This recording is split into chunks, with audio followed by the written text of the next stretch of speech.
Board of డైరెక్టర్లకు, అక్క ఇళ్లకు, అన్నదమ్ములందరికీ నమస్కారాలు తెలియజేస్తూ, ముఖ్యంగా ఏంటంటే మీరు తీసుకున్న చాలా సంతోషమే టీచర్ ఆఫీస్ తీసుకున్నది.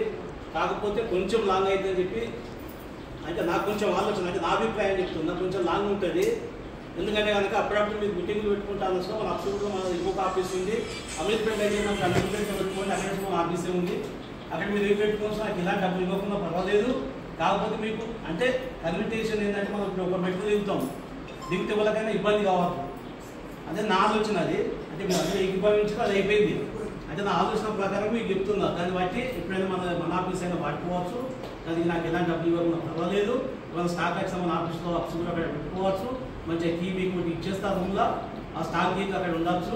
ఆ నుంచి నీకు అటు ఉప్పలు పోయినా, ఇటు ఎల్బీనగర్ పోయినా, అటు తాత్నాకమైనా, ఇటు సెక్రటరీ పోయినా, ఆ నుంచి ఆ మెట్రో ఇక్కడ పోయినా, మెట్రో స్టేషన్ పోయినా మన ఆఫీసు, మన ఓన్ బిల్డింగ్. కాబట్టి దాని నుంచి ఎట్లా మన ఆఫీస్ కింద ఉంది కాబట్టి ముందు దానికి ఆ కీ ఇస్తే మీకు వచ్చిన సబ్స్క్రిప్షన్లో పెట్టుకుంటే కొంచెం అందరికీ అందుబాటులో ఉంటాయని చెప్పి నాది ఒక ఆలోచన. ఆ నుంచి మనం ర్యాపిడో కానీ అది కానీ ఇది బుక్ చేసుకున్న కూడా అందుబాటులో ఇప్పుడు ఏంటంటే ర్యాపిడో యూజ్ చేసుకోవాలి. 50 రూపాయలు ఇస్తే బయట వాడి ఇంటికి తీసుకెళ్ళి ఇస్తారు. పెద్ద ఇబ్బంది విషయం మీరు ట్రాన్స్పోర్ట్. కాకపోతే కొంచెం ఫీజు అంటే కొంచెం అక్కడ ర్యాపిడో బుక్ చేసినా బుక్ కాదు, అవుట్ ఆఫ్ స్టేషన్లో ఉంటుంది. అదే ఒక అభిప్రాయం మాత్రమే చెప్తున్నా. అది ఇచ్చినందుకు ధన్యవాదాలు చెప్తున్నా, చెప్తున్నా. దాంట్లో ఇబ్బంది చేస్తున్నా, నాకు నచ్చలేదు. రెండో పాయింట్ వచ్చేసి ఫైనాన్స్ పరంగా ఎవరైనా నేను ఒక 5 లక్షలు ఇస్తాను, వాళ్ళకు 2 లక్షలు ఇస్తాను, మనకు 10% లాభం వస్తుంది. మినిమం 2% పెడితే బాగుంటుందని చెప్పి అదొక ఆలోచన. నీకు 1,50,000 10 నాకు 5 లక్షలు అయితే ఇవ్వచ్చు.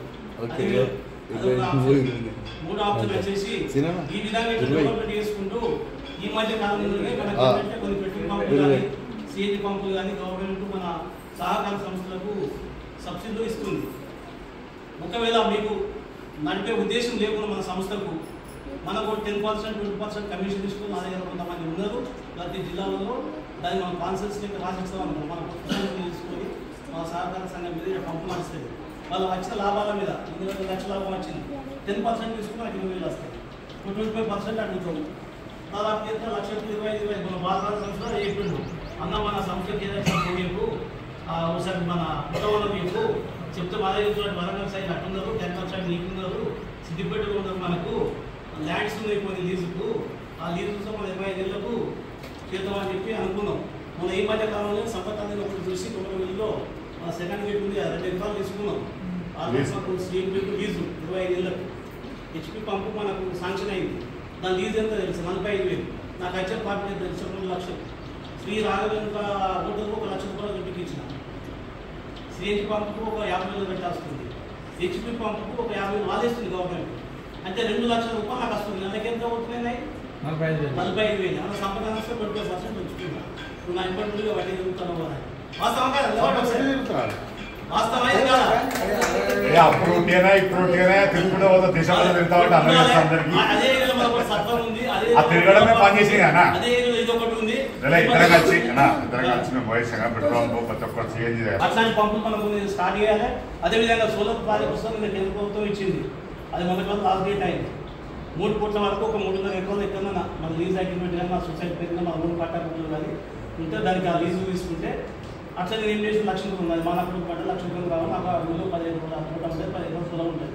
అలాగే ఒకటి శాంక్షన్ పెట్టిన దానికి వచ్చే ఇన్కమ్ ఏంటంటే 4,35,000 నెలకు. అది అంటే ఒక యూనిట్కి వచ్చేసి 3 రూపాయలు గవర్నమెంట్ ఉంటుంది. పిఎం పుష్ము అయితే దానికి మనకు 1,5,000 సబ్సిడీ వచ్చింది. 1,500 జరిగిపోతాను. ఇంకా 18,000 మనం 4 లక్షల రూపాయలు మిగులుతాను. మీరు మన ల్యాండ్స్ లేకపోయి ల్యాండ్స్ని పట్టుకొస్తా. కొంతమంది చేస్తారు 10,000 ఉన్నట్టు మన హైదరాబాద్లో కొనుగోలు పెట్టుకుంటారు. ఆ సమస్యలు అయితే చూస్తాం. అట్లాంటి స్కీమ్స్లో పెడతాం. అవి అట్టి ఉంటే మన అకౌంట్ అయితే మీరు ఇబ్బంది పెట్టడం అవసరం లేదు. మన తెలియకుండా రాదు. మనం పనిచేస్తున్నాం.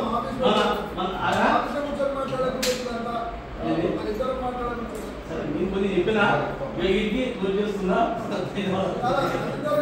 అంటే నా అభిప్రాయాలు అనుభవాలు నేను వెంటనే చెప్తాను.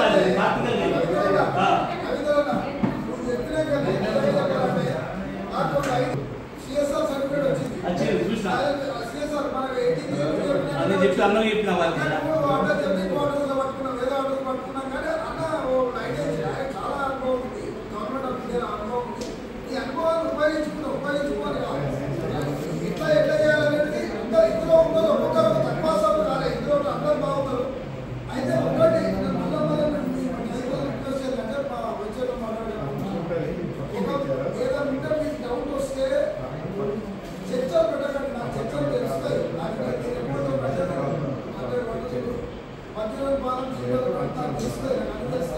ఎవరెవరు మాట్లాడతారు, ఎవరితో ఏం మాట్లాడిపించి మన ఇట్లాంటి తెలుసుకుంటా.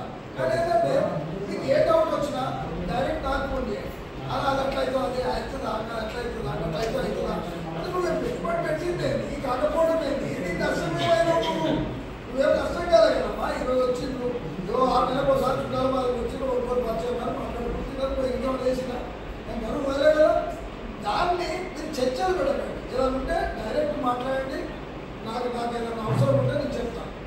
నాకు ఐడియా ఉంటుంది, ఇట్లా తీసుకుపోవాలని ఐడియా ఉంటుంది. మీకేమనిపిస్తుంది, ఇట్లా ఇంత దూరం తింటారు, ఇట్లకే పోదామంటే ఇట్లా పోతే నాకు ఇక్కడ అడల్స్ ఉన్నాయి, ఇక్కడ ఉన్న కప్పలు ఉన్నాయని తెలుసు.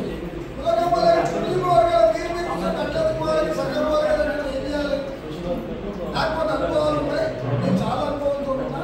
అందుకని కొన్ని విషయాలలో మీరు ఇంటర్నల్ ఏదైనా అందరం కలిసి డిసైడ్ చేసినాం అన్నట్టు చెప్పి, కాకపోతే నాకు అడగండి చెప్తాం. మనం ఇంటర్నల్ డిస్కషన్ చేసుకోకండి, ఇంటర్నల్ కలుసుకోండి. ఇంకోటి కూడా చెప్తున్నా, ఇక్కడ పరిచయమైన వాళ్ళందరూ ఒకరి విషయాలు ఒక తెలివయి, కానీ మీ మధ్య ఏదైనా అండర్స్టాండింగ్లో ఏదైనా వ్యాపారం కానీ ఇక్కడ చేసుకొని ఇబ్బంది పడి అరే నాకేం తెలుసుకుంటే కనిపిస్తుంది, ఇక్కడ నేను తెలిసిన మీరు మాట్లాడితే కూడా నేనేం చేయాలి.